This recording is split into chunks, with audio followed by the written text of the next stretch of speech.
E aí, Fernanda? Fernanda abriu a câmera. Muito bem, Fernanda. Legal, gostei. Vamos lá. Biomecânica das articulações. Vamos começar falando hoje de uma maneira mais geral, como eu disse, para a gente entender esse básico, para poder entrar em cada uma das articulações, porque cada uma tem as suas peculiaridades. Mas tem coisas que são inerentes a todas elas. Inclusive a estrutura anatômica, onde eu vou relembrar alguns pontos da anatomia com vocês, tá? Dessa estrutura anatômica articular, que tem, dentre elas, uma pouca variação da estrutura, quando a gente fala dos tipos de articulações em específico. Lembrando que a gente tem três tipos de articulações em específico. A diferença nas articulações, pessoal, dessa estrutura anatômica, ela pode estar não necessariamente na anatomia dela, mas como ela se conforma no seu corpo. Então, dependendo da sua postura, igual tem duas imagens diferentes, posturas diferentes, eu posso ter uma conformação da articulação diferente, o que gera uma sobrecarga diferente e o que gera uma alteração da função dela. Mas, do ponto de vista anatômico, todas elas têm uma coisa muito parecida, que é a cápsula articular, por exemplo. É só ir relembrando a função da articulação, né, que é juntar osso com osso, fazer a sua união e, além disso, permitir que você faça movimento. Então, as funções básicas das articulações ou das junturas, né? Vocês já viram sobre isso na anatomia, assim como já viram que a gente tem junturas ou articulações fibrosas, aquelas que não têm quase nenhum tipo de movimento, assim como a gente tem articulações cartilaginosas, que são aquelas que oferecem um pouco mais de movimento, como por exemplo a sínfise púbica ou as articulações que nós temos entre os ossos do externo, e também as articulações sinoviais, que são articulações que se movem muito, porque dentro dela tem o líquido sinovial que funciona como um lubrificante para que aconteça movimento. E aí, que a gente vai tratar mais de biomecânica, como a gente fala de movimento, basicamente vai ser das junturas sinoviais e de todas as estruturas que tem dentro dela. As articulações sinoviais, pessoal, eu posso dividir elas em vários tipos diferentes, mas o que vai diferenciar ela das outras articulações é realmente a sua capacidade de mover. Então, as articulações fibrosas são articulações imóveis. As articulações cartilaginosas são as semimóveis. E as articulações sinoviais são as articulações móveis. Vamos focar nas articulações móveis. Pensa comigo agora. A articulação móvel, ela pode se mover em um plano ou um eixo, em dois planos ou dois eixos, ou em três planos ou três eixos. Agora minha pergunta para vocês de volta. Me lembra o nome de um plano que vocês têm fresco na cabeça aí. Um plano de movimento onde a gente pode fazer a movimentação das articulações aí. A gente tem três planos e três eixos, mas eu quero saber um plano específico. Qualquer um. Plano sagital? Isso, Eric, beleza. O plano sagital, o Willi já colocou também aí no chat, valeu. O plano sagital é o primeiro. Outro, qual que é o segundo plano que a gente tem?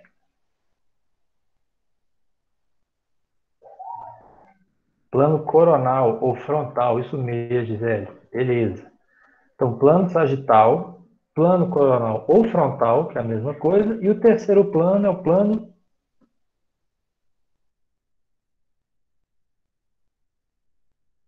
E aí?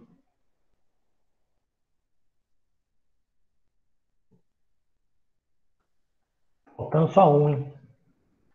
Plano transversal ou horizontal, talvez seja a melhor maneira de falar sobre ele, mas ele tem essa característica transversal mesmo, André. Então, lembrando que a gente tem no plano sagital o eixo lateral, no plano frontal o eixo antero-posterior e no plano transversal, no plano horizontal, a gente tem o eixo longitudinal. São os três planos e eixos de movimento. Isso é uma coisa que vocês já escutaram falar de mim e de outros professores e vão continuar escutando falar isso diversas vezes, porque é onde a gente está realizando o movimento, para que sentido o movimento está acontecendo. Quando uma articulação se move em apenas um plano ou um eixo, ela é chamada de monoaxial. Quando ela se move em dois planos ou dois eixos, ela é chamada de biaxial. E quando ela se move em todos os planos e eixos, elas são chamadas de triaxial. Só temos duas articulações triaxiais no corpo, são as articulações coxo-femoral, da coxa, e a articulação glenohumeral, que é uma das articulações do ombro, que elas têm maior capacidade de movimentar, porque elas são articulações esferoides. Tem uma esfera, ou a cabeça do fêmur, ou a cabeça do húmero, que vai se mover entre três planos e nos três eixos. Eu coloquei no chat aí, pessoal, os planos e eixos para vocês se lembrarem. Esses movimentos, eles precisam de outras estruturas auxiliares, como, por exemplo, os discos intraarticulares, que nós temos lá na articulação temporomandibular, por exemplo. Os meniscos, que nós temos no joelho, por exemplo. Os ligamentos, que a gente tem em todas as articulações, no joelho tem bastante, no ombro tem bastante. As bursas, que são bolsas cheias de líquido sinovial, que a gente tem no quadril, no joelho, no ombro, no cotovelo, importantes também. Todas elas vão auxiliar de alguma forma no movimento. E as articulações sinoviais, elas têm uma cartilagem. A cartilagem articular, que é composto de um tecido conjuntivo denso, para que a gente utilize por muitos e muitos anos sem que ela se desgaste. Só que para muitas pessoas, essa sobreutilização, ou utilização em excesso, ou até mesmo a falta de utilização dessa articulação acaba gerando uma deformação na cartilagem articular, que é o caso de pessoas que têm artrite ou artrose, que é essa perda da cartilagem articular. Essa imagem fica bem clara quanto é aí uma cartilagem articular normal e uma cartilagem articular danificada. Essa cartilagem ela recobre as facetas articulares ou as faces articulares com duas funções. Primeira função da cartilagem articular, ela espalha a carga e reduz o estresse. Reduz o estresse de contato entre os ossos. Na verdade, ela vai permitir que o osso não entre em contato direto com o outro osso. Porque quando um osso toca diretamente num outro osso, é uma coisa que gera uma dor absurda, porque ela tem um atrito um osso com o outro gera um atrito muito grande. E esse atrito gerado nesse contato gera muita dor. Então, essa cartilagem recobrindo as faces articulares, ela vai espalhar essa carga e vai diminuir esse estresse de contato. Ou seja, torna para a gente os movimentos indolores. Pessoas que têm cartilagem articular, a princípio, não têm dor durante o movimento. Segunda função é diminuir justamente esse atrito e esse desgaste que há entre os ossos. Então, isso auxilia muito o movimento acontecer de uma maneira muito livre. E as pessoas que têm qualquer problema na cartilagem articular, elas passam a ter limitações de movimento, principalmente por causa da dor gerada por aquela falta da cartilagem articular. Vocês conhecem, pessoal, alguém que tenha problema de cartilagem articular, alguém que tenha artrite ou artrose, que seja conhecido de vocês, da família de vocês? Não acredito que algum de vocês aqui tenham, né? Mas pode vir a ter. Não necessariamente pessoas jovens estão livres disso. Vocês conhecem? Alguém conhece aí pessoas que têm artrite, artrose? Minha avó tem no joelho. A avó tem joelho, é um lugar bom para Acho ter que isso, não, né? não dói demais. Dói muito. As pessoas que têm relatam realmente muita dor. A Amanda colocou que a mãe dela tem artrite. Tem vários tipos de artrites diferentes, né? A mais simples é essa com a danificação da cartilagem articular. Existe um tipo de artrite, que é a artrite reumatoide, no seu corpo acandou. Ele acaba processo de artrite, independente da quantidade de força que você tem exercido sobre a articulação ao longo da sua vida. Uma doença bem complicada que gera muita limitação de movimento. E essa cartilagem, pessoal, além de uma cartilagem em determinados lugares, a gente tem em alguns pontos uma cartilagem um pouco mais fibrosa, um pouco mais forte, como, por exemplo, os meniscos do joelho e o disco intervertebral. Então, nesse caso, não tem uma cartilagem, não tem uma fibrocartilagem, uma cartilagem mais fibrosa, mais forte. Por que ela tem que ser mais fibrosa ou mais forte? Porque ela tem que aguentar muito mais compressão. Vocês estão sentados agora, ou em pé, vocês estão tendo o quê? Uma grande compressão de uma vértebra sobre a outra. E para manter a saúde dessa região da coluna, você tem que ter uma boa fibrocartilagem, ou seja, um bom disco intervertebral suportando essa carga. Quando você está em pé, você tem uma grande força do fêmur em cima da tíbia, uma força de compressão muito grande de fêmur em cima da tíbia. Isso gera uma necessidade de uma fibrocartilagem forte ali para suportar essa compressão. Então, os meniscos são compostos de fibrocartilagem, auxiliam demais esse processo de manutenção da saúde articular do joelho ali, por exemplo. Então, a fibrocartilagem é um tipo de cartilagem articular mais fibrosa, mais forte, mais rígida. Desculpa. E elas fazem o quê?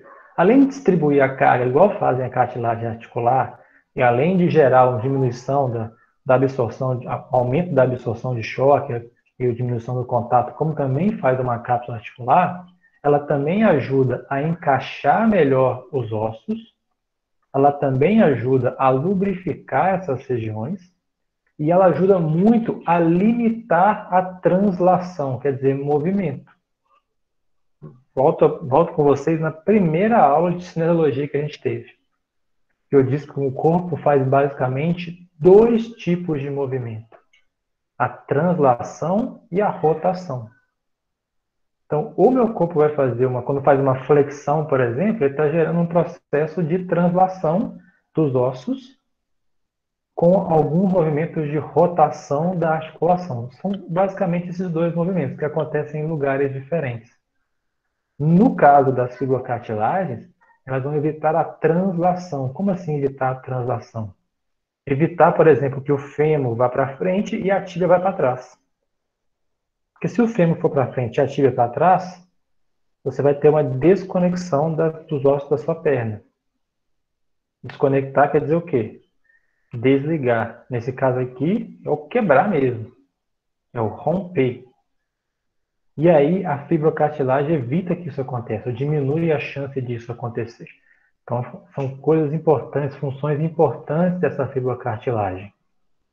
Além das cartilagens, pessoal, a gente também tem outros tipos de tecido que estão presentes dentro dos tendões e dentro dos ligamentos, que são importantes para manter a saúde articular, que são os tecidos conjuntivos formados dentro dele por fibras elásticas e por fibras de colágeno. Então, no tendão, por exemplo, ele é basicamente feito por essas duas coisas: fibras elásticas e fibras de colágeno. Dá um exemplo do seu joelho aqui, ó. Eu tenho dois tendões: o tendão quadricipital, que é o tendão que liga o reto femoral à patela, e o tendão patelar, que é o tendão que vai ligar ali a patela em direção à tuberosidade da tíbia. Os ligamentos também são feitos desses tecidos colágenos e fibras elásticas. Por que eles têm que ter colágeno e fibra elástica? O colágeno é uma coisa mais rígida. A fibra elástica, já fala o nome, ele tem uma elasticidade maior. Os ligamentos do joelho, como por exemplo aqui, ó, os ligamentos colaterais mediais e colaterais laterais, que eu estou mostrando aqui agora, são exemplos desses ligamentos que permitem uma grande extensibilidade. Mas tem limite. Tem um limite que a gente chama de limite elástico. A gente fala que limite elástico está ligado com o quê? Ligado com a capacidade que você tem de estender e voltar à posição inicial.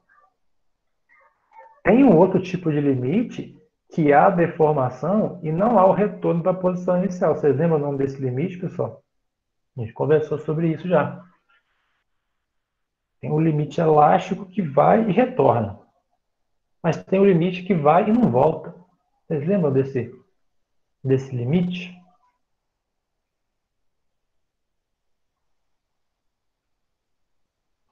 É o limite plástico. Isso mesmo, Jéssica, é o limite plástico, onde você tem a alteração da conformação, nesse caso da articulação, mas ela não vai conseguir voltar. Ou seja, há um rompimento do ligamento, seja qual ligamento for. É justamente esse limite plástico. E as articulações, pessoal, dependendo das suas capacidades de se mover, elas vão ter uma necessidade primária muito grande de movimentação ou necessidade muito baixa de movimentação. Quando eu estou falando aqui, eu estou falando das articulações sinoviais, tá, gente? As articulações fibrosas, por exemplo, elas têm só uma função primária, que é serem estáveis. As articulações cartilaginosas também, elas só podem e só devem ser estáveis.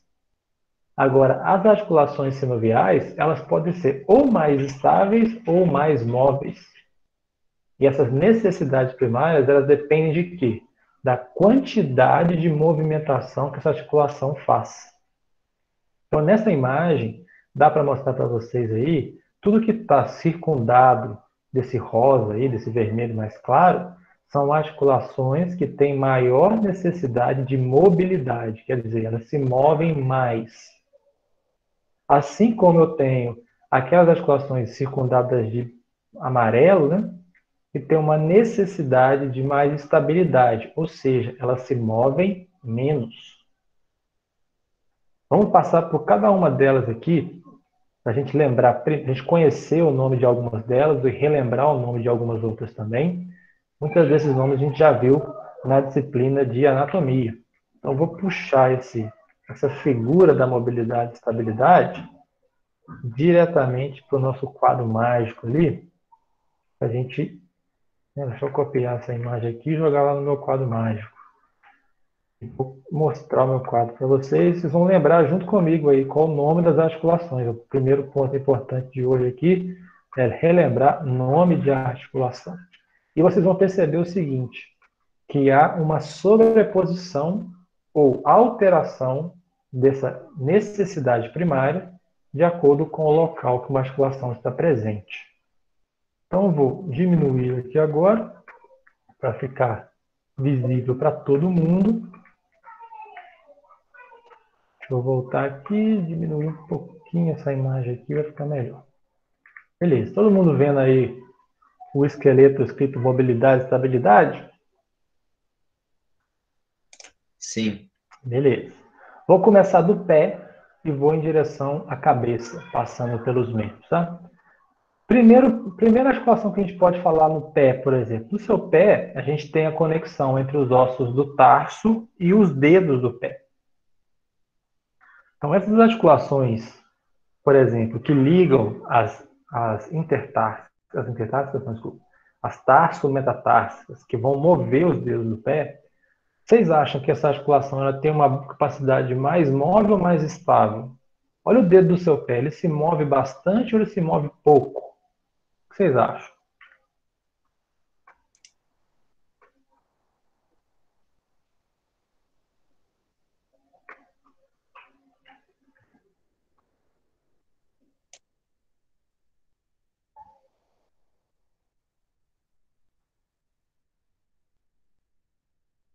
Esse é o osso do pé para você entender Acho que aí. é pouco. Pouco? Pega o seu hálux, o dedão do seu pé. Ele faz Tô com a mão movimento. nele aqui. Hã? Tô com a mão nele aqui. Ele faz muito movimento ou pouco movimento? Olha, mexe com ele. Ele faz flexão, extensão, ele gira, ele não gira, ele vai para um lado, para o outro. Se girar dói porque tu chutei uma pedra. Então depois, porque aí não é por causa dele. Pensa no dedo da sua mão, que funciona igual. Ele mexe pouco ou mexe muito? Move bastante. A mão parece que mexe mais, mas o pé mexe mesmo tanto, né? Ele Mesmo tem tipo de a articulação. capacidade de mexer tanto quanto o da mão. Só que como a gente mexe muito mais a mão do que o pé, a gente acaba tendo mais capacidade de mover a mão. Mas, por si só, a capacidade que o osso tem de gerar movimento, ele é igual para os dois. Então, as articulações tarso-metatársicas são articulações que têm uma prioridade maior de mobilidade, porque elas são biaxiais. As articulações dos dedos da mão e dos dedos do pé, elas têm essa característica de ser biaxiais. Então, já vou colocar aqui tanto a tarso-metatársica quanto a carpo-metacárpica.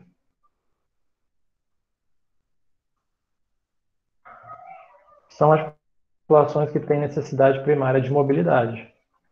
Por que tem necessidade primária de mobilidade? Porque elas se movimentam em mais de um plano e mais de um eixo.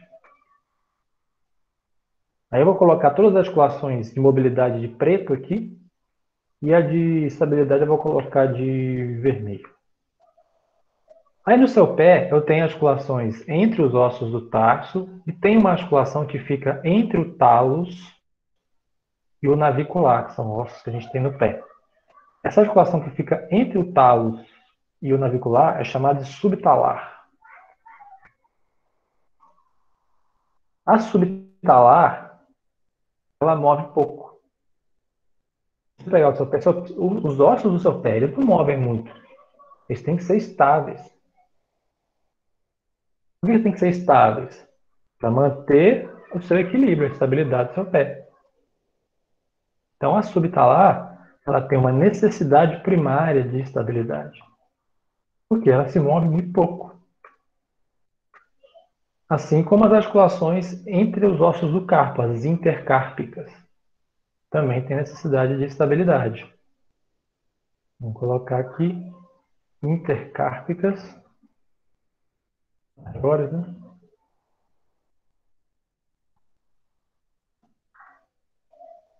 Estabilidade.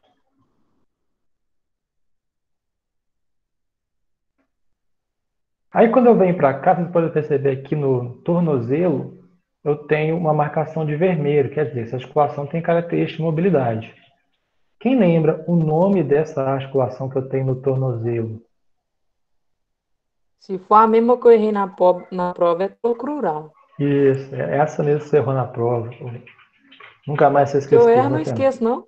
É isso aí, faz parte do aprendizado.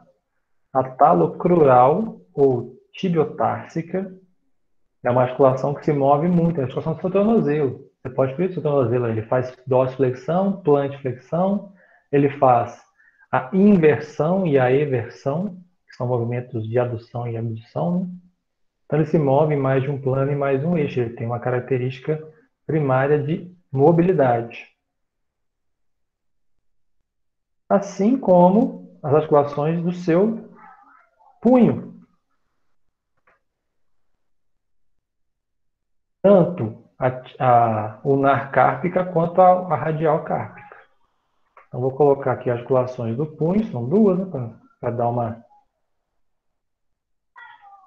agilizada e mobilidade.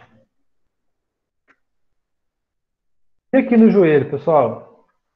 O joelho move em quantos planos e em quantos eixos, hein?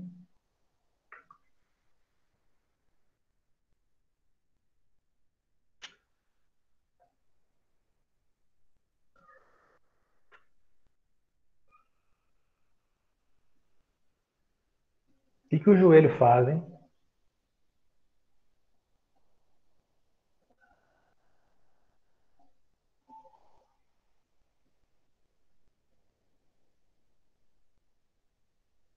Flexão e extensão. Ele faz um pouquinho de rotação quando ele está flexionado, mas muito pouco.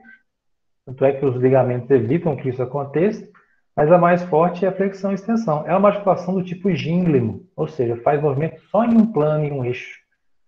E aí a gente tem o quê? O joelho com necessidade de estabilidade. O joelho tem que ser estável. Mesmo padrão de quem? Do seu cotovelo. O cotovelo também tem a necessidade de estabilidade. Também é uma articulação do tipo gínglio. O cotovelo só faz flexão e extensão. O Will colocou aí tibio-fibular, Will, só para deixar claro aqui, a tibio-fibular é uma sindesmose, ela vai juntar a tíbia na fíbula aqui, ó. Tem colorido de vermelho. Então é uma articulação que requer estabilidade, tá? Só para lembrar A gente tem uma articulação realmente aqui e é bem estável. E quando eu venho para a coxa, quem lembra o nome da articulação da coxa, hein? Já falei hoje aqui, inclusive, rapidamente. Coxa femoral? Coxa femoral, isso mesmo, né, Eric? Eric tá esperto na parada aí, gostando de ver. Coxa femoral, articulação que vai ligar o fêmur ao acetábulo, né, do quadril, é uma articulação de mobilidade, é uma articulação triaxial, né? Que eu falei que é uma articulação que se move todos os planos e todos os eixos. Ou seja, se ela move muito, ela tem necessidade primária de mobilidade, assim como a glenohumeral, que é a articulação que mais se move do seu ombro. A glenohumeral tem uma necessidade primária de mobilidade. Ela também faz movimento em 3 planos e 3 eixos. Vocês estão percebendo que é uma sobreposição? Eu tenho uma mobilidade seguida de uma estabilidade, seguida de uma mobilidade, seguida de uma estabilidade, seguida de uma mobilidade, e esse padrão vai se alternando. Um padrão alternado de necessidades de mobilidade e estabilidade. Marcelo, mas quer dizer então que quando precisa de estabilidade não precisa de mobilidade? Não, isso não acontece. O que acontece é uma necessidade primária, quer dizer, precisa mais. Não quer dizer que não precisa do outro. Pensa no seu joelho. Ele tem que ser móvel? Tem. Se ele não movesse, ele não fazia extensão e flexão.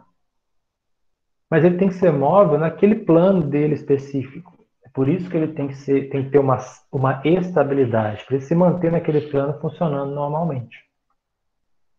E aí eu venho para cá, ó, das articulações da coluna lombar, tanto as articulações entre os corpos vertebrais, entre os arcos vertebrais, ou mesmo a articulação sacroiliaca, são articulações que têm muita necessidade de ser estáveis. Vou colocar aqui lombar, precisa ser estável. Por que a lombar precisa ser estável? Quem pode me dizer, pensar aí, por que a lombar precisa ser estável?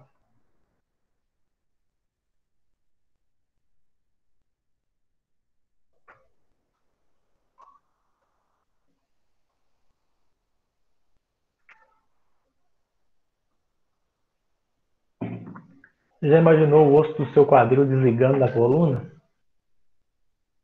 Acho que vai dar ruim, né? Acho não, né? Com certeza. E a coluna lombar tem que ser estável porque a maior quantidade de carga que se sofre no nosso corpo é justamente em cima dessa articulação. Sustenta uma grande carga, exatamente, Thiago. Sustenta uma grande carga, tem que ser estável por causa disso. Mas quando eu venho para a torácica, eu já tenho uma necessidade maior de ser móvel. Então, a coluna torácica já não precisa ter tão estável. Por quê? Para me dar liberdade de movimento na coluna. Então, eu tenho uma necessidade primária aqui da coluna torácica de mobilidade. Mais uma vez, a alternância. Aí eu posso seguir 2 caminhos. Eu posso vir em direção ao meu membro superior ou ir em direção à minha cabeça. Tá vendo que tem 2 amarelos aqui, ó? É porque eu posso tomar ou este caminho aqui para o movimento ou este caminho aqui para o movimento. E aqui, pessoal, eu vou seguir primeiro o caminho da direita. Eu vou chegar aqui na relação ao meu membro superior para chegar, para completar o quebra-cabeça aqui, ó. Aqui eu tenho uma articulação que liga a escápula nas costelas. Alguém lembra o nome dessa articulação? A articulação que liga a escápula nas costelas?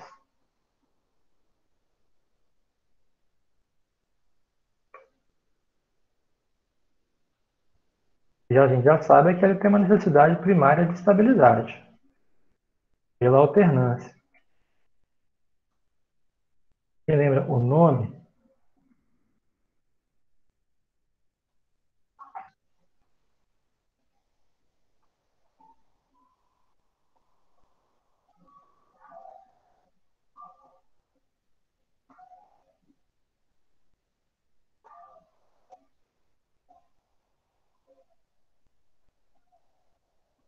Acrômio clavicular? Clavicular? Não, a acromioclavicular está mais em cima, que liga na clavícula, na escápula.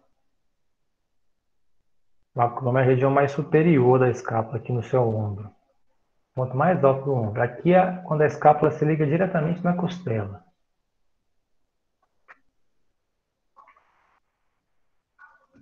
É a articulação escapulotorácica. A articulação que faz mover isso aí mesmo, Zé Marcos. Acertou na hora aí, ó. É uma articulação que tem uma necessidade primária de estabilidade. Ficou feio aqui do jeito que eu escrevi, vou escrever de novo. Escapulotorácica. Estabilidade. Quando eu venho para a cabeça, aí vai seguindo a alternância, né? Glenomeral, mobilidade, cotovelo, estabilidade, punho, mobilidade, mão, estabilidade, dedos, mobilidade. Quando eu venho para a cabeça, eu posso separar as articulações da cervical em duas partes diferentes, pessoal. A cervical baixa vai de C3 até C7. Vou colocar de preto, vermelho. Cervical baixa, que vai de C3 até C7, e tem necessidade primária de estabilidade.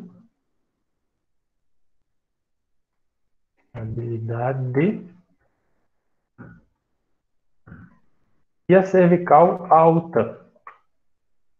A cervical alta, ela tem duas articulações que vão compor aqui, que são as duas primeiras articulações que a gente tem ali na coluna. Alguém lembra o nome de alguma delas? Elas ligam a C1 a C2. O axis e o Isso. atlas. O axis e o atlas. Atlas. A articulação atlanto-occipital vai ligar a C1 na região do osso occipital. E a articulação principalmente atlanto-axial vai ligar a articulação do C1 no C2, o atlas no axis. Especificamente a atlanto-axial, pessoal, vocês vão lembrar que o axis ele tem um eixo.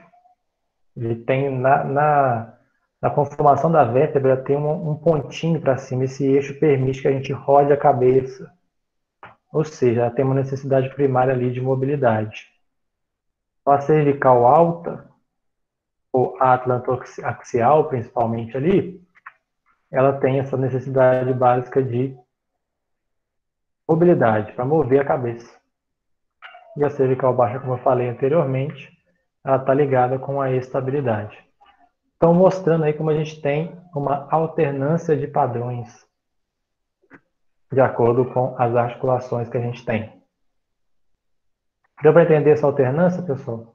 E por que alterna? Porque tem algumas articulações que se movem mais de um plano em um eixo. Quando elas se movem mais de um plano em um eixo, elas têm necessidade primária de mobilidade. Quando elas se movem em apenas um plano em um eixo, elas têm necessidade primária de estabilidade. E isso vai se sobrepondo no seu corpo. Vai se alternando. Esse é um conceito fundamental para a gente entender o movimento na educação física hoje, tá, gente? Fundamental.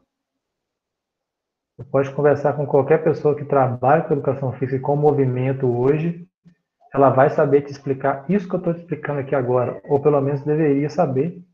Mas eu diria que hoje um grande número de pessoas entende isso, e é uma coisa recente, tá? Tipo, alguns anos atrás isso foi postulado. Esse conceito, pessoal, é um conceito chamado de articulação por articulação. Quem definiu esse conceito foram dois autores americanos, chamados Michael Boyle e Gray Cook. Esses dois sujeitos simpáticos aí que estão aparecendo na sua tela, que lá em 2007 eles proporam esse conceito da aproximação articulação por articulação. E que isso deveria ser levado em consideração para as avaliações e prescrição de treinamento. Então, uma coisa jovem, 13 anos de proposição, e que foi ganhando força, muita força para a prescrição de treinamento. Atualmente, ela é muito utilizada, essa compreensão é fundamental para o exercício, tá, gente? O conceito é a necessidade primária das articulações por articulações, onde vai haver uma alternância da predominância de mobilidade e estabilidade das articulações. Elas vão se alternando. Por que eles proporam isso? Porque pode-se perceber que quando uma articulação que tem uma necessidade primária de mobilidade, como por exemplo, o seu tornozelo, ele tem uma necessidade primária de mobilidade, e ele não é capaz de se mover, o que acontece? O seu corpo vai dar um jeito de resolver esse problema.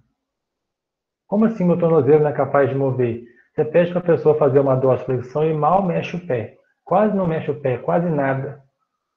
Mas se você olhar o joelho dessa pessoa, o joelho dela mexe mais do que deveria. Então, mas por que meu joelho mexe mais do que deveria? Porque o seu corpo vai encontrando formas de fazer com que os movimentos aconteçam. Que movimentos são esses?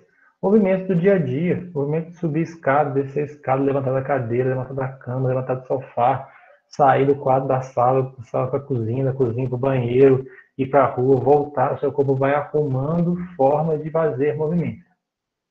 Se ele percebe que uma articulação que deveria ser móvel não tem essa capacidade de ser móvel, ele acaba arrumando um aumento de mobilidade das articulações que não seriam móveis, como, por exemplo, o seu joelho. Seu joelho deveria ser muito estável, mas como o seu tornozelo não mexe, ele aumenta a capacidade de mover do seu joelho. E o que isso acontece? Como o joelho não é tão feito assim para mover, ele acaba sendo sobrecarregado. E a partir desse entendimento, diversos outros entendimentos vieram de como são os gatilhos para as lesões articulares. Por que o joelho de uma pessoa machuca?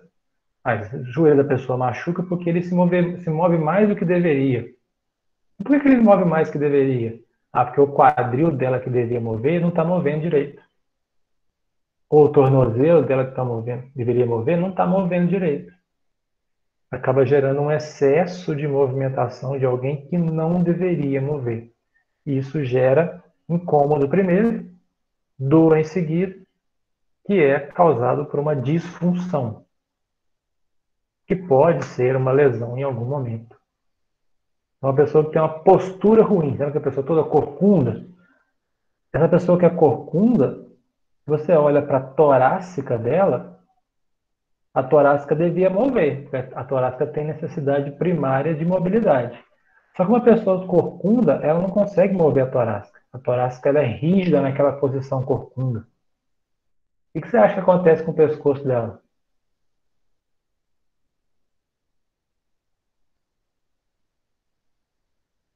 O que você acha que acontece com a lombar dela?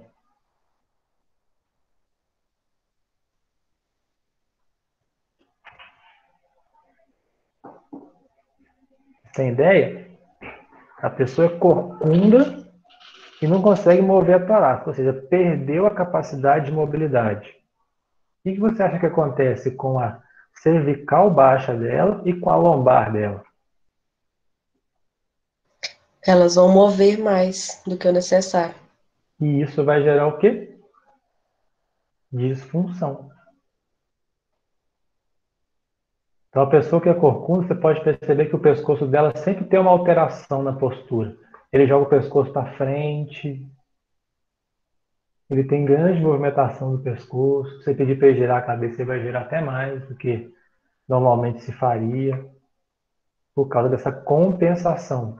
O seu corpo acaba arrumando um jeito de se movimentar. Então, se você perde a capacidade de uma articulação da sua necessidade primária, aquela que é subjacente a ela, ou seja, abaixo, ou aquela que é suprajacente a ela, ou seja, acima, vai compensar essa disfunção. Se a minha lombar, que deveria ser estável, acaba sendo móvel, o meu quadril vai perder a mobilidade dele e vai tornar-se estável, para compensar esse problema na lombar. Já viu aquelas mulheres que têm muito o quadril muito jogado para trás, o bumbum bem arrebitado mesmo, que tem um grande aumento da curvatura da lombar, elas têm uma lombar muito móvel. A tendência é que o quadril delas seja menos móvel, seja mais estável. Assim como a coluna também torácica passa a ser mais estável. Seu corpo vai arrumando essas formas. No caso da pessoa corcunda patológica, tem os dois, tá, Lincoln? Lincoln perguntou se tem a corcunda patológica ou a pessoa com mais má postura. Tem os dois tipos. Existe a cifose, que é um quadro de hipercifose, que é um aumento da cifose torácica, onde você pede para a pessoa ajeitar a coluna e a pessoa ajeita, a pessoa não ajeita. Desculpa. A pessoa que tem essa cifose patológica que você falou, essa corcunda patológica, ela tem hipercifose. Você pede para ela ajeitar a coluna, ela não consegue. Mas tem pessoas que têm um negócio chamado atitude cifótica. Ou seja, ela fica corcunda, mas você fala assim, ajeita aí. Na hora que você fala ajeita aí, ela vai se ajeita todinha. Aí é só má postura. A tendência daquela pessoa que tem má postura de continuar fazendo isso é tornar-se uma pessoa hipercifótica. Beleza, Lin? Valeu, obrigado pela pergunta aí. Muito bem, pessoal. Então, vamos entender melhor o que é essa mobilidade, o que é essa estabilidade aí.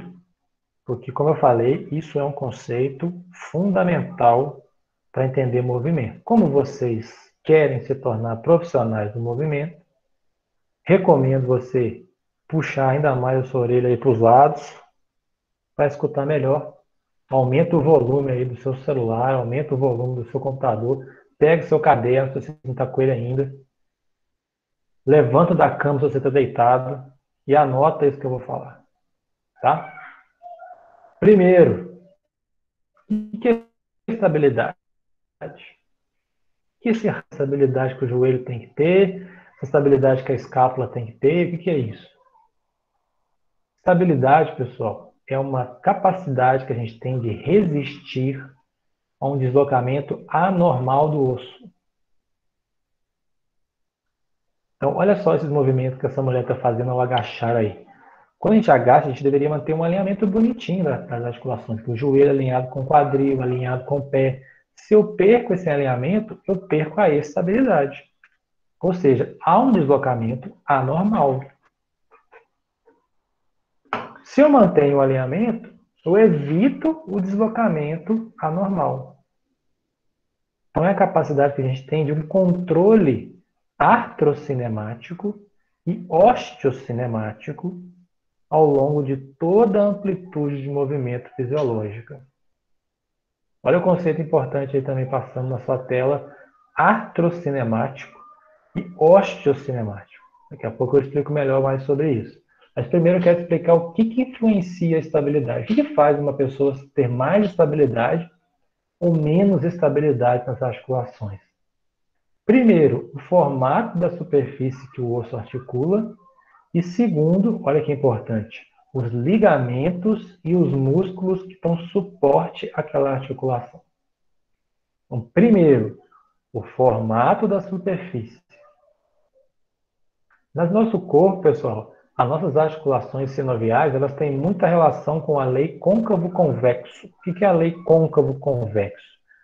Tem uma articulação que tem uma concavidade, que se liga numa articulação, um osso que tem uma concavidade, melhor dizendo, um osso que tem uma concavidade e se liga num outro osso que tem uma convexidade. E essa ligação, ela é muito próxima da perfeita, né? Muito próxima da perfeição. Então, essa lei do côncavo convexo é uma outra coisa importante para entender o movimento, porque isso gera um encaixe. E esse formato do côncavo convexo, ele deve ser ideal entre as articulações. Então, por exemplo, a sua cabeça do fêmur, tá vendo aqui, ó? Ela tem uma concavidade específica que vai se ligar naquela convexidade do acetábulo do seu quadril. E deve ser um encaixe muito próximo do perfeito, quer dizer, o tamanho do acetábulo ele tem que ser condizente com o tamanho da cabeça do fêmur. Na maioria das pessoas isso acontece. Acontece com todo mundo? Não. Tem pessoas que têm a cabeça do fêmur grande e o acetábulo pequeno. Tem pessoas que têm o acetábulo grande e a cabeça do fêmur pequena. O que acontece com essas articulações? Elas têm menor estabilidade. Então, são fatores ósseos. Não tem muito como brigar com isso não, tá, gente? Você nasce desse jeito aí e foi. Seu corpo que se vire para lidar com esse problema. Se é que isso é um problema, seu corpo sempre dá um jeito de resolver tudo. Então, esse encaixe, pessoal, perfeito das articulações, a gente tem que entender que sempre as superfícies elas vão ser, de certa forma, assimétricas. Quer dizer, elas não são perfeitas, elas são próximas da perfeição, mas perfeitas elas nunca são. E tem um ponto onde a articulação se encaixa perfeitamente. Esse ponto que a articulação se encaixa perfeitamente, a gente chama de posição articular de impactação total. Ou seja, há um impacto total, perfeito, um ajuste perfeito. É nesse ponto, no ponto de impactação total, que eu tenho maior estabilidade articular. Peço para vocês olharem aí para a tela e olhem as duas imagens desse joelho. Na imagem da esquerda, o joelho está flexionado. Na imagem da direita, o joelho está estendido. Em qual deles você acha que ele está mais bem encaixado? Na imagem do fletido ou na imagem do estendido? Fletido está mais bem encaixado. Em qual? Fletido. No Ou fletido? está flexionado. Uhum. Isso, eu acho. Fernanda acha no fletido. Alguém acha a mesma coisa ou acha coisas diferentes? Tiago já acha que é o estendido. Já mudou. E aí, quem vai com a Fernanda e quem vai com o Tiago aí, hein? Eu acho que é estendido. Estendido também? O Lincoln também vai de estendido. Dá uma olhada nos ligamentos. Quais que estão mais confortados? Quais estão mais estirados? Dá para perceber aqui que o ligamento patelar, por exemplo, está mais estirado quando a gente está com o joelho fletido. E a patela acaba deslizando um pouquinho aqui para cima. Diferente dessa imagem. Entendeu, Fernando?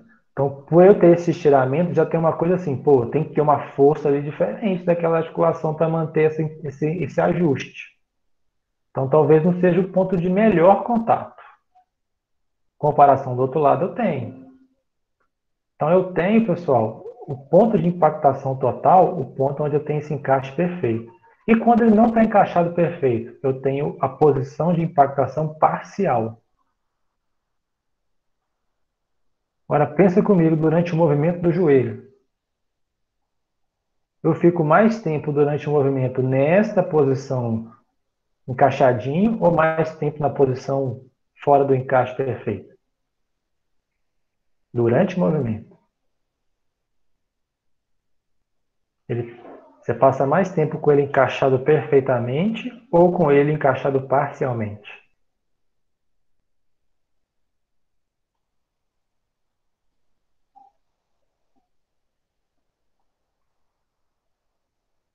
Exatamente, Zé, parcialmente. Isso mesmo.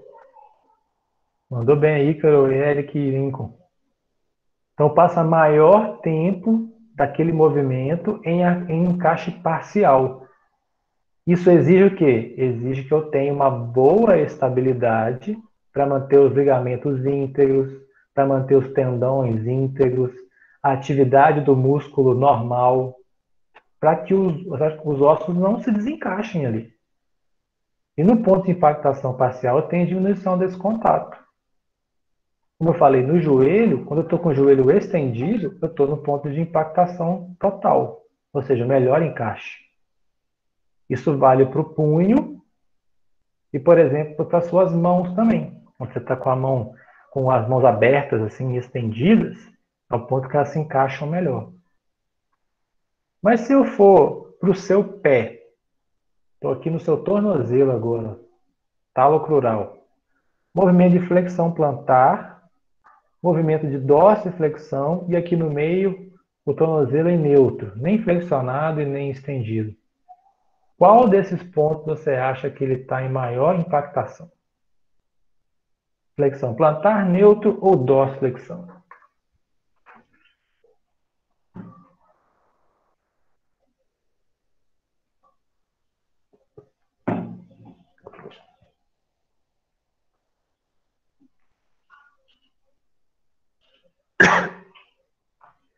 Thiago jogou na dorse.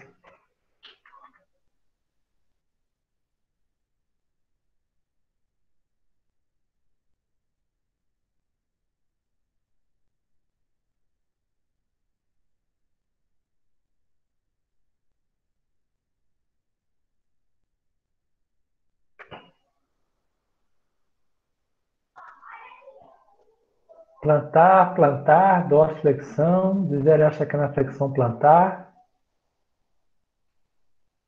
Ninguém acha no neutro, né? Todo mundo está ou flexão plantar ou dorsiflexão, né? É no momento da dorsiflexão. É a hora que se encaixa melhor ali a tíbia no talos. É a hora que eu tenho que fazer menos força com os meus ligamentos ali.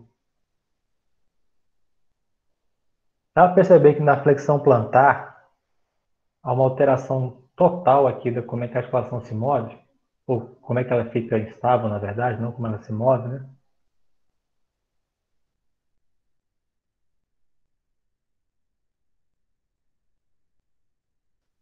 Se eu for para um outro caso aqui, ó,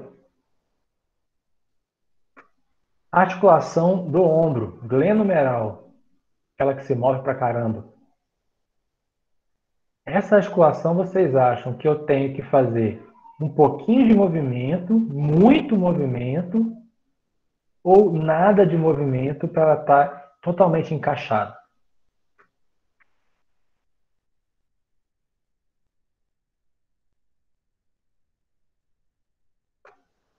Maurício acha que nada, Gisele acha que nada. Então, se eu não fizer movimento nenhum, ela estaria bem encaixadinha. Vou lembrar uma coisa da anatomia, eu quero que vocês se alinhem junto comigo. A cabeça do húmero encaixa perfeitamente na cavidade glenoide da escápula, ou a cabeça do húmero é maior que a cavidade glenoide da escápula?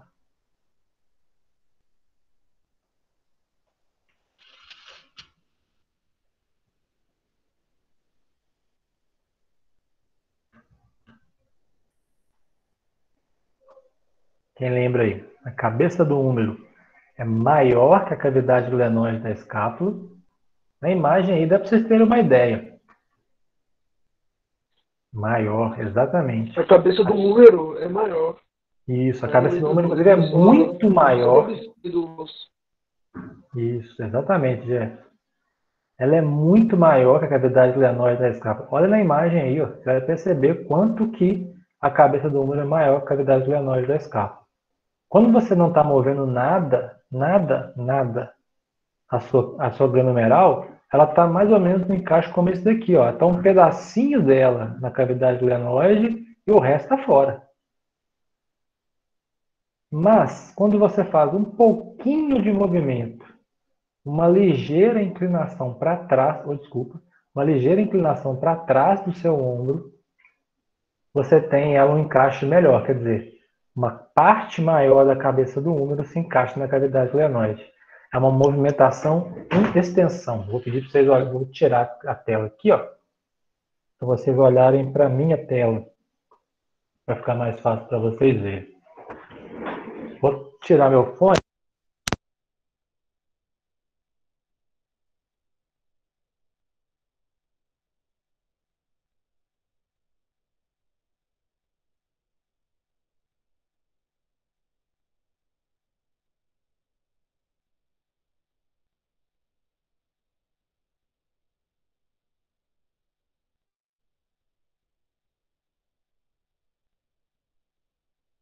Isso aí, Fernando. É esse movimento que você fez aí.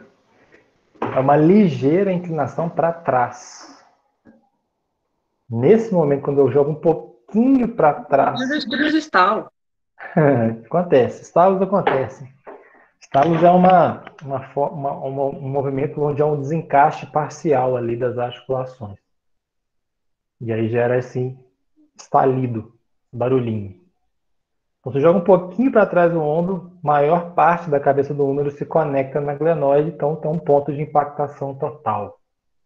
Não é quando você está totalmente estável. Ou seja, o ponto de impactação total varia de articulação para articulação. Tem articulação que ela é totalmente estendida, tem articulação que é totalmente flexionado, tem articulação que é um pouquinho, um movimento um pouquinho para lá e outro para cá. Ou seja, o formato vai alterar a estabilidade.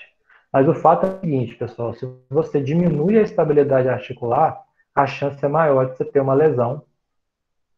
Assim como, se você não tem lesão nenhuma, sofre um acidente, gera uma lesão, você diminui a estabilidade articular. É uma via de mão dupla. Por exemplo, se eu diminuir a estabilidade articular porque eu tenho um ligamento, um tendão ou um músculo fraco, eu gero uma menor estabilidade articular. E isso, por sua vez, pode levar eu a ter alguma lesão. Ah, não. Eu tive um estiramento, eu rompi o ligamento. Eu estava jogando bola, aí eu dei um lance lá, eu rompi o ligamento do joelho, eu causei a lesão. Se eu causei a lesão, eu consequentemente gero menos estabilidade naquela região. Ou então, esse estiramento pode ser parcial. Eu estirei meu músculo parcialmente, ele não rompeu, ele esticou, mas não rompeu. Isso leva o quê? A diminuição da estabilidade, que por sua vez pode levar a uma lesão posteriormente. Ou ainda, eu posso fazer uma atividade com a musculatura fadigada, isso aumenta a chance de ter uma lesão, pode levar a ter uma lesão que vai reduzir a estabilidade articular por sua vez. Então, esse é um mecanismo diretamente ligado com a origem de muitas lesões, essa falta da estabilidade articular. Seja por um desuso da musculatura, um estiramento excessivo de uma musculatura, um tendão que não suporta a pressão, um ligamento que não suporta a compressão, ou um acidente que você sofra que gere uma lesão, não importa, o que vai ter uma relação, que vai levar sempre uma relação estreita entre estabilidade articular e lesão. Deu para entender, pessoal? Essa ligação das duas coisas? Tudo bem. Segundo ponto importante para a estabilidade, pessoal. A gente tem os ligamentos e os músculos. Os ligamentos e os músculos totalmente ligados às articulações e influenciando a sua estabilidade. Mas não só os ligamentos e os músculos. Além deles, a fáscia muscular e a pele também são importantes para manter a estabilidade articular, porque eles vão dar proteção para a articulação.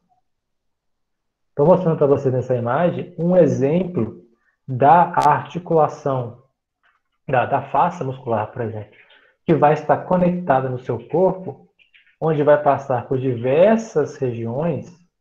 Olha aqui, ó. Tudo está de azul aqui, ó. É uma fáscia só. Uma só fáscia que vai passar conectando diversas regiões diferentes. Então, se, por exemplo, eu tenho alguma fáscia, por exemplo, aqui no meu quadril, que não é elástico, desculpa. Diga, Fernando. Não sei se é só para mim, mas não está aparecendo a apresentação aqui, não. Acho que o senhor esqueceu de voltar na hora que o senhor mostrou o ombro. Um detalhe pequeno. Estou empolgadão aqui mexendo no negócio aqui, mas não voltou. Valeu. Coisa do remoto. Então, voltando aqui. Essa imagem que vocês estão vendo aqui, pessoal, é de uma fáscia colorida aí de azul. Vai aparecer para vocês na tela daqui a pouquinho. Agora vai aparecer. É uma fáscia que está colorida de azul, que é uma mesma fáscia que liga diversos pontos diferentes da musculatura. Tá? Aliás, só para chamar a atenção, que eu estava falando antes, acho que não apresentou também, né, que esse mecanismo aqui de estabilidade articular reduzível é lesão. Tá? Que eu expliquei anteriormente. Essa fáscia, pessoal, que é aquele tecido conjuntivo que recobre o músculo, mas também recobre várias articulações e órgãos. Por exemplo, nessa imagem aqui na região do meio do slide aqui, é uma face que está conectando diversos músculos de maneira cruzada, tá vendo? Parece que está cruzando o seu corpo e realmente está cruzando o seu corpo. Se eu tenho uma fáscia aqui na minha coxa, que, por exemplo, não está conferindo aquela proteção que deveria, por exemplo, ela não está com aquele tecido conjuntivo em dia, está muito rígida, ou ela está maleável demais, ela acaba alterando a proteção do quadril. O meu quadril acaba o quê? Ou perdendo movimento ou ganhando movimento demais. Ou seja, sendo mais móvel do que deveria ser ou menos móvel do que deveria ser. Na maioria dos casos acontece uma diminuição da mobilidade, pessoas que movem pouco o quadril. Isso a origem pode estar nessa baixa estabilidade conferida pela fáscia, ou até mesmo pela pele. Alguém de vocês aí tem cicatriz? Eu acredito que muitos de vocês tenham cicatrizes pelo corpo. Alguém dá um exemplo de uma cicatriz que tem no corpo aí, em qualquer lugar? Aonde tem, Eric? De apêndice, cicatriz de apêndice. Na testa. Que isso? Você caiu de testa no chão, cara? Eu já caí de queixo, eu tenho no queixo aqui. Caramba, rapaz, deve ter doído, hein? André tem no joelho, na canela. Na perna, então, nem se fala, né? O que acontece no lugar que você tem a cicatriz? Como é que é a pele no lugar que você tem a cicatriz, pessoal? É uma pele mais fina, mais rígida, mais molenga? Como é que é essa pele? Mais grossa, isso mesmo, é. É uma região mais fibrosa. Então a pele é mais grossa. Você acha que essa pele mais grossa, ela repercute em outros lugares ou não? Tanto faz ter essa pele mais grossa nesse ponto e outros pontos não vai repercutir em nada. Tem relação com os pontos?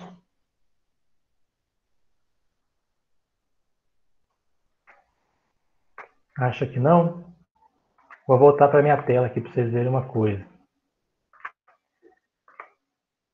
Olha só. Vou pegar minha camisa, vou chegar mais para trás aqui para aparecer. Vocês estão vendo minha esposa ali atrás de mim, tá mexendo no computador. Dá um tchauzinho para a galera aí, amor. Dá um tchauzinho para a galera aí, beleza. Aí, ó, olha só a minha camisa. Vou dar um exemplo da minha camisa. Vou dar um exemplo que eu tenho uma cicatriz no meu ombro aqui, tá? Como é que é a pele que estaria no meu ombro com a cicatriz? Ela ficaria mais enrugadinha assim, certo? Não fica mais enrugada em volta da cicatriz? Então, olha o que acontece com a minha camisa quando eu enrugo ela. Tá vendo que aqui está mais estirado? Tá vendo que aqui está mais estirado? Tá vendo que aqui está mais estirado? Dá para perceber isso, pessoal? Sim. Sim. Ou seja, a pele em volta da cicatriz fica mais estirada. Fica mais repuxada, isso mesmo. O que pode acontecer, por exemplo, numa cicatriz desse lado, ó? Tá vendo que eu tombei pro lado? Eu não tombei à toa não, tá? Porque a minha pele foi puxada para baixo, ó. O meu corpo vai repercutir de alguma outra forma. Eu vou poder o quê? Se manter equilibrado. Ele não vai fazer os dois para baixo. Se eu puxei de um lado, alguma coisa do outro lado tem que vir junto. Então, dependendo de qual é o tamanho da cicatriz, ou dependendo de qual a extensão dela, ela pode ser grande em largura ou em espessura, né? Então, dependendo do ponto que ela está, ela pode repercutir em outros lugares. Eu perguntei da cicatriz de apendicite, porque existem muitos casos de pessoas que têm dor na coluna lombar porque tem cicatriz de apendicite. O que aconteceu com a cicatriz de apendicite? Puxou, a coluna daqui, né? Inclinou junto. Doideira, né, Lincoln? É doideira mesmo. Existe uma frase que Cíntia gosta muito. Você não vai deixar mentira atrás de mim aqui. Está tudo conectado no seu corpo, tá? E isso é um exemplo claro dessa conexão no seu corpo. Tá tudo junto, a gente tudo separadinho, né, que é para ficar bonitinho para vocês entenderem, mas está tudo conectado no seu corpo. Isso aconteceu o quê? A sua pele acabou perdendo um pouco daquela capacidade que ela tinha de proteção. Ou seja, diminui a estabilidade das articulações. E aí pode gerar aquele problema que a gente falou de mecanismo de lesão. Só para chamar a atenção, quanto a fáscia e a pele conferem proteção e suporte à integridade articular. Doideira, né? Doideira. E a mobilidade? O que é mobilidade? Diferente da estabilidade, mobilidade você pode colocar essa definição aí, ó. Capacidade de mover, seja em pequena, grande ou média amplitude, mas eu não posso ter nenhuma restrição. Influencia sim. Mas você acha que não influencia, mas pode vir influenciar. Se cair de novo, cortar no mesmo lugar, ou você não caiu de cabeça de novo, não, né? Me ajuda aí, né, cara? Sua mãe vai morrer do coração, você tá doido, cara.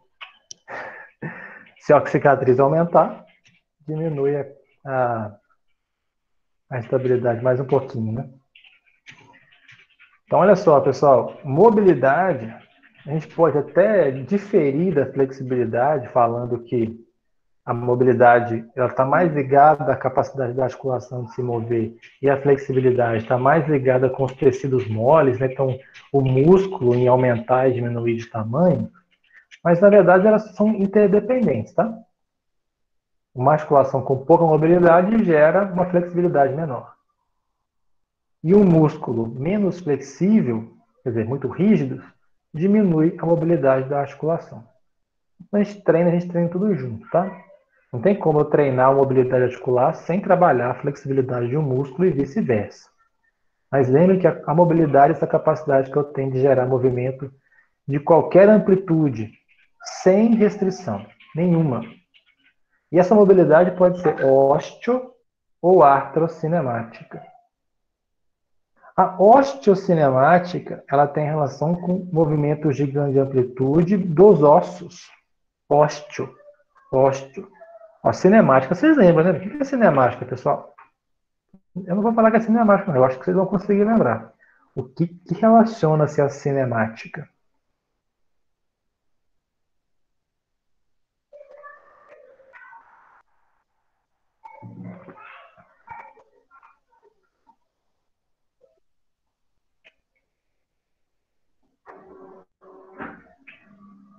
Me lembra o que se relaciona à cinemática? A cinemática é o estudo do movimento. Então, a osteocinemática é o movimento daquele osso, é como eu estou estudando aquele movimento daquele osso. Ok? Vocês repararam que eu mandei um videozinho no grupo hoje?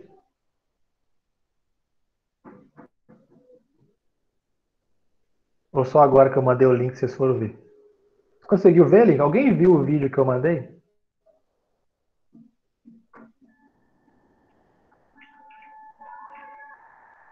Viu não, gente? Alguém viu o vídeo? Alguém teve curiosidade por que... Ih, sobre o joelho. O vídeo em inglês ainda, pô, a professora tá doido. Não é por causa do inglês não, tá, pessoal? É por causa das imagens. Daqui a pouco eu vou chegar naquele vídeo pra gente conversar sobre ele, tá? Mas isso tem relação com o quê? Com a mobilidade artrocinemática e osteocinemática. A mobilidade artrocinemática tem a ver com a cinemática das articulações. O que acontece dentro da articulação? Então, a osteocinemática tem a ver com movendo o osso. Por exemplo, eu faço flexão de joelho, extensão de cotovelo, rotação da cervical. São os ossos que estão movendo. Isso é osteocinemática. Tá? Agora, o que acontece na articulação não é isso. O que acontece na articulação são os giros, rolamentos, compressão, deslizamento. São movimentos passivos. Já a osteocinemática são movimentos ativos. Então, quando a gente fala assim, faz para mim aí uma flexão do quadril. Flexão do quadril É uma osteocinemática, o quadril se movendo no espaço, movimentação do quadril. Mas o que acontece dentro da coxa femoral? Aí já é artrocinemática, relação com os movimentos artrocinemáticos. Então, a mobilidade, olha o joelho aí, ó. Se você vê que há uma movimentação dentro da articulação do joelho,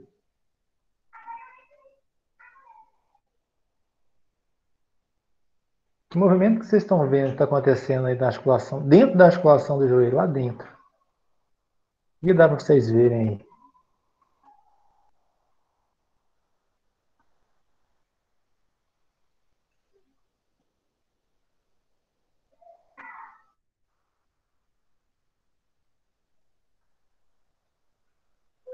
Isso mesmo, Gisele.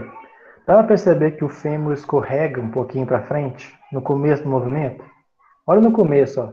Ele dá uma escorregadinha para frente. Essa escorregada para frente do fêmur é o deslizamento.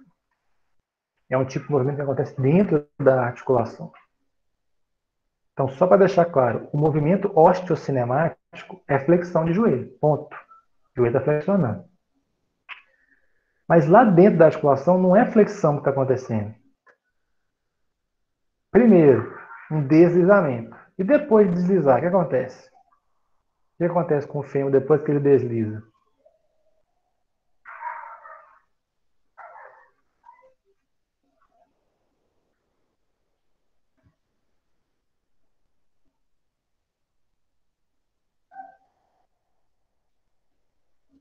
Você acha que ele está rolando, comprimindo? Ele está rolando. Há um giro ali, um rolamento do joelho. Você vai perceber que o quadril, desculpa, o quadril não, o fêmur, né? Ele está rolando. Depois de deslizar um pouquinho para frente, ele rola dentro da articulação da tíbia ali. Ele rola no platô da tíbia. Olha a patela, pessoal. O que a patela faz? Olha o movimento da patela. O que ela está fazendo ali no côndilo do fêmur?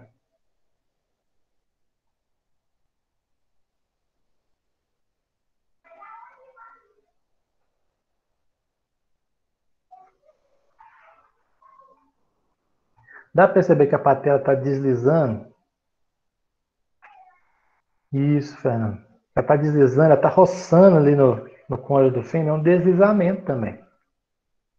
Então não é uma flexão da patela, não é uma abdução da patela. O que acontece ali é um deslizamento. Então são 5 tipos de movimento artrocinemáticos. A rotação ou giro, o rolamento, o deslizamento, a compressão e a tração. Se eu voltar aqui na imagem do fêmur, no começo do movimento aqui, pessoal, o que acontece? O fêmur, quando ele está conectado com a tíbia, você acha que ele está comprimindo a tíbia ou ele está tracionando a tíbia?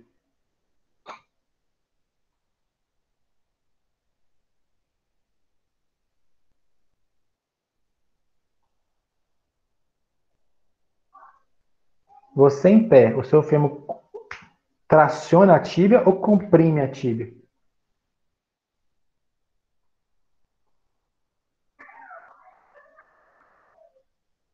Quando você está em pé, você comprime, exatamente, Igor. O seu fêmur ele fica empurrando a tíbia para baixo. Isso é compressão. Então, há um movimento de compressão quando você está com o joelho em extensão, em pé. Beleza? Aí, quando você vai fazer aquele movimento de flexão, você vai deslizar um pouquinho e você vai fazer o movimento de rolamento, que é diferente da rotação, porque a rotação tem que girar em torno de um eixo. Olha a imagem aí para vocês verem, a rotação e o rolamento. E aqui o deslizamento, tá vendo? Então são movimentos que acontecem dentro da articulação, que não é a mesma coisa de eu falar de abdução do ombro. Isso é movimento osteocinemático. O que acontece dentro do ombro são outros movimentos. São os movimentos artrocinemáticos. E a mobilidade, ela depende do quê? Ela depende da artrocinemática. Ela depende do movimento que acontece dentro da articulação. Ah, meu quadril não está movendo direito. Por que ele não está movendo direito? Porque ele está movendo especificamente por falta de algumas coisas que estão acontecendo dentro da articulação. Sim, a gente vai ver se quando a gente falar da articulação de joelho, Link, eu mostro esse vídeo aí do Knee Motion Video Anatomy que você falou. Exatamente. Esse é um vídeo muito legal. Mostra vários movimentos do joelho. Olha lá, ó. Compressão, jogando a tíbia para baixo. Ao mesmo tempo, a sua tíbia gerando uma força de tração sobre o seu fêmur. Na hora que vem para frente aqui, ó, o deslizamento do fêmur. E naquele movimento de flexão, o rolamento do fêmur.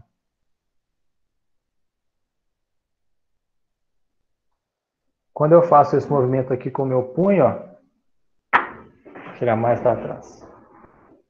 De girar, aqui é uma rotação. Aí dentro da minha articulação do ombro, está acontecendo uma rotação lá dentro. É diferente do rolar. O rolar eu tenho que fazer esse movimento de rolamento, mesmo, parece uma roda, né?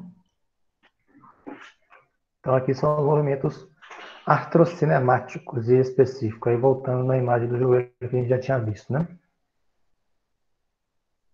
Ficou claro, pessoal, esses movimentos artrocinemáticos? Ficou claro para vocês que no começo há uma compressão do fêmur sobre a tíbia. No comecinho do movimento, o fêmur desliza para frente, quer dizer, escorrega para frente. Há um deslizamento do fêmur. Depois o fêmur passa a rolar na tíbia para poder flexionar aqui. E dá para perceber que há um deslizamento da patela sobre o fêmur, ou seja, a patela vai escorregando aqui no fêmur. Dá para perceber isso? Alguém ficou com dúvida nesse negócio da artrocinemática?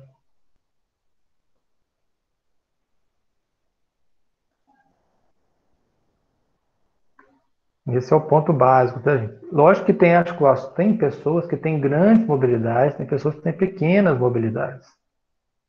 Então, a gente tem variações dessa mobilidade. Pode ser hiper ou hipomóvel.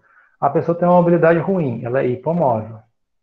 Tem pessoas que têm mobilidade demais, são hipermóveis. Acontece isso. Não? Tem pessoas, por exemplo, que têm doenças relacionadas a isso. Mas lembra que eu falei do conceito de mobilidade e estabilidade? Lembra então, por exemplo, que a região da lombar, ela tem que ser mais móvel ou mais estável? Quem lembra, pessoal? A articulação das vértebras lombares, ela tem que ser mais móvel ou mais estável? Exatamente, Thiagão, estável. Se, por exemplo, a articulação torácica, que é logo acima dela, ela tem que ser móvel, concorda comigo? Porque a gente tem aquela sobreposição, mobilidade, estabilidade, estabilidade. Então, se por algum motivo, eu vou pegar aquele exemplo do corcunda, que foi o Lincoln que perguntou. A pessoa corcunda, ela tem pouca mobilidade da torácica, porque ele para naquela corcunda e não sai dela. Ou seja, aquela articulação da torácica está rígida. Ela se tornou hipomóvel. Hipomóvel quer dizer baixa mobilidade, pouca mobilidade. Essa zona hipomóvel, que essa região está mais rígida, vou colocar aqui, ó, torácica. O que acontece com ela acima dela? O que eu falei com vocês? Aquela articulação que está embaixo, que é a lombar, ela passa a ter mais movimento, né? Na região hipomóvel, o corcunda não sente dor. Mas naquela articulação que tornou-se móvel, que é a lombar, ele começa a sentir dor nela. Então a zona hipomóvel ela é assintomática. Mas a zona hipermóvel ela é sintomática. É lá que o sujeito sente um incômodo. Por que ela é sintomática? Porque ela compensa aquela que é a articulação que devia mover e não move. E ela compensa não devendo compensar. Ela não deveria compensar. Ela não foi feita para isso. Acaba gerando esse processo de hipermobilidade dessa região. Então, se eu tenho uma Professor, aluna que era para ser móvel e ela passa a não ser móvel, gera uma região de hipomobilidade. Diga, Fernando. No caso, tem como a gente corrigir ou auxiliar essa mobilidade, essa diferença de mobilidade e articulação para outro com exercício físico? Olha, Fernanda, no caso de uma hipercifose estrutural, que é quando a pessoa já é corcunda, a gente não corrige. O que a gente faz é tentar melhorar a estabilidade da região que está hipermóvel, quer dizer, da lombar. Então a gente tenta trabalhar os músculos de forma com que eles sustentem melhor aquela articulação daquele jeito, porque a gente não vai mudar a postura dela mais. Se a pessoa tem um problema funcional, quer dizer, aquela atitude cifótica, quando você pede para ela ajeitar e ela ajeita, ela só não mantém isso direto, aí a gente consegue corrigir. Beleza? Agora, quando já é estrutural, aquela pessoa que é idosa, ela já é corcunda tem muito tempo. O que a gente vai fazer é evitar que a gente aumente aquela corcunda dela. Já é um grande ganho. E evitar que aquelas articulações que estão acima e abaixo, as zonas subjacentes ou suprajacentes, sejam mais fortalecidas muscularmente, ligamentarmente, do ponto de vista de tendão também, para evitar que tenha dores naquela região. Isso a gente consegue fazer. Beleza? A gente luta nessa faixa aí. Em compensação, pessoal, quando a gente tem hipermobilidade, a gente tem um tônus muscular baixo. Mobilidade excessiva gera tônus muscular baixo, quer dizer, baixa capacidade do seu músculo de manter aquele movimento que gera o movimento excessivo. Tem duas formas de hipermobilidade que a gente pode ter. Por um trauma, quer dizer, quebrou alguma coisa, fraturou um osso, rompimento, isso gera hipermobilidade. Ou por uma síndrome chamada da síndrome de Ehlers-Danlos, que é a hipermobilidade benigna, ou frouxidão ligamentar. Muitas pessoas têm frouxidão ligamentar, síndrome de Ehlers-Danlos, que é uma doença característica genética que faz a mobilidade aumentar. Alguém aqui conhece ou tem frouxidão ligamentar? Eu tenho hiperextensão de joelho. Fernanda tem. Você tem dor nessa região, Fernanda? Eu tenho no ombro, no caso, aí dói aqui na articulação aqui da escápula, que dói. E dizer que é isso aí, frouxidão ligamentar. E falou, eu falei para a pessoa de educação física, você presta atenção na aula que vai falar isso aí. Ainda no final da aula, ainda 9h58 da noite.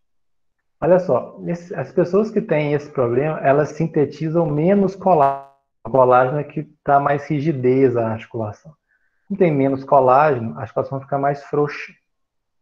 Aí pessoas fazem isso daqui, por exemplo. Não chega nesse ponto aqui não, né, Fernando?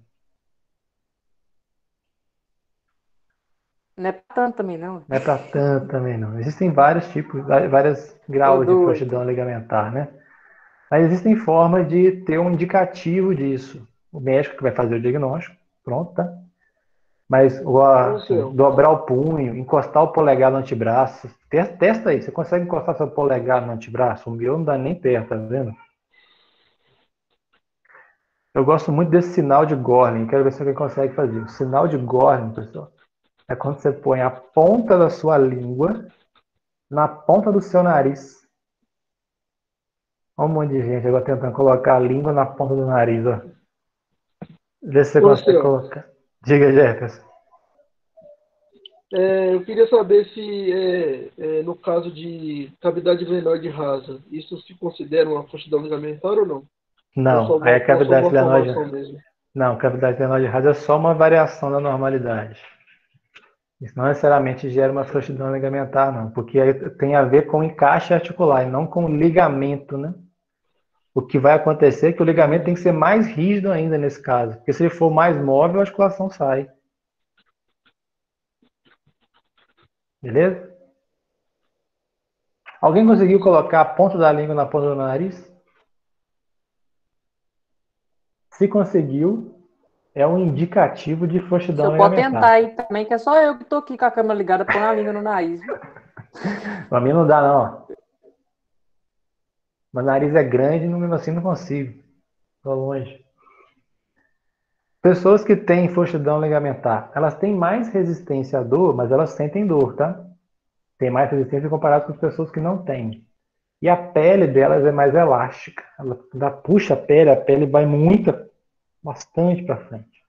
Tem maior elasticidade da pele. São indicativos, né? Mas para fazer o diagnóstico, vai no médico. Olha que beleza essas imagens aí.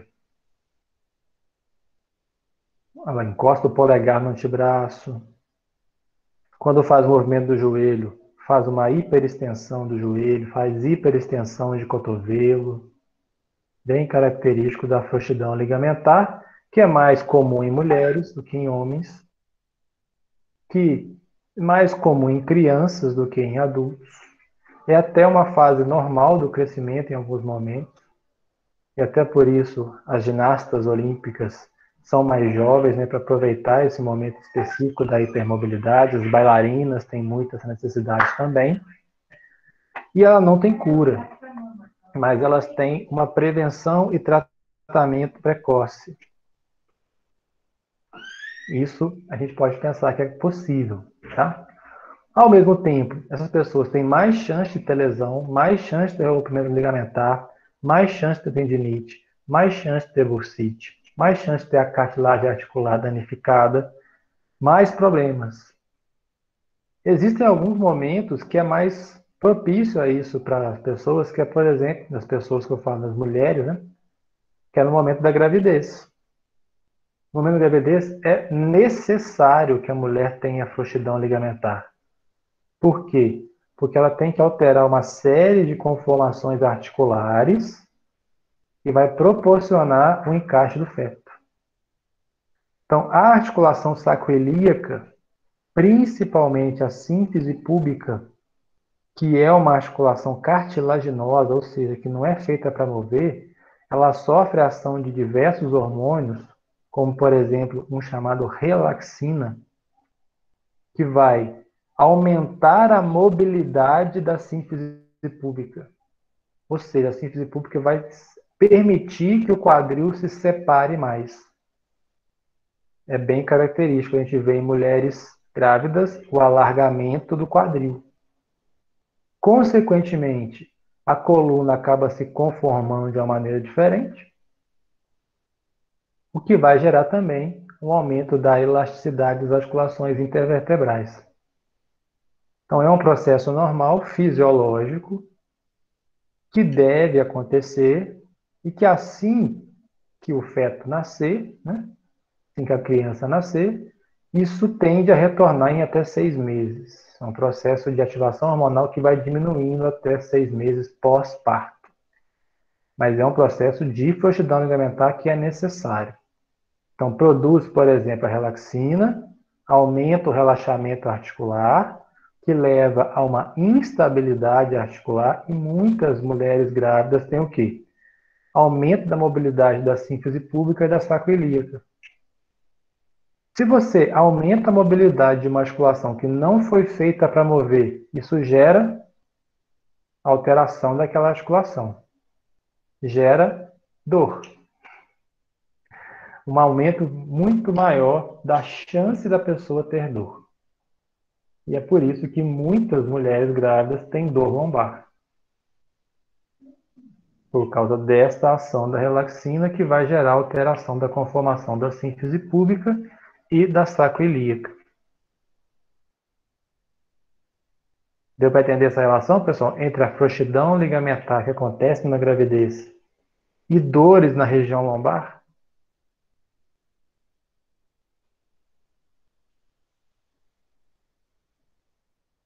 Pegou a história? Lembrando que até 6 meses ali, isso já volta ao normal, já tende a voltar ao normal. E mulheres que têm um alargamento muito maior, que tem mulheres que têm um alargamento maior do que outras, né?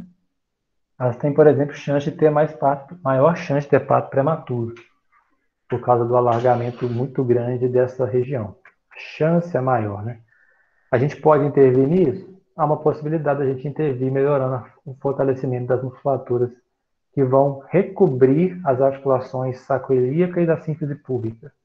Então, as articulações ligadas à musculatura, a musculatura ligada à articulação da lombar.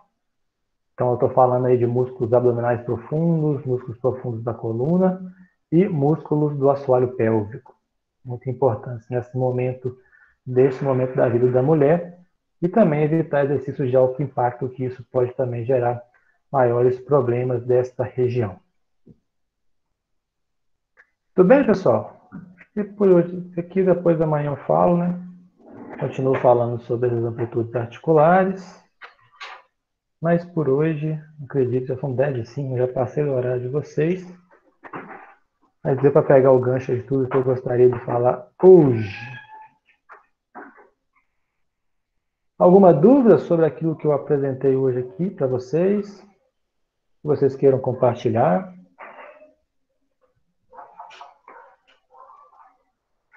Sim, não, não, sim, não, sim, sim, não. Para mim, não. Para você Sem não? dúvidas. Beleza, Matheus. Então, encerra por Tudo aqui, tranquilo. pessoal. Amanhã a gente conversa mais sobre isso. Continuo falando amanhã sobre articulações, né? Biomecânica articular. Então, a gente se encontra amanhã às 18h45 em ponto. Ok?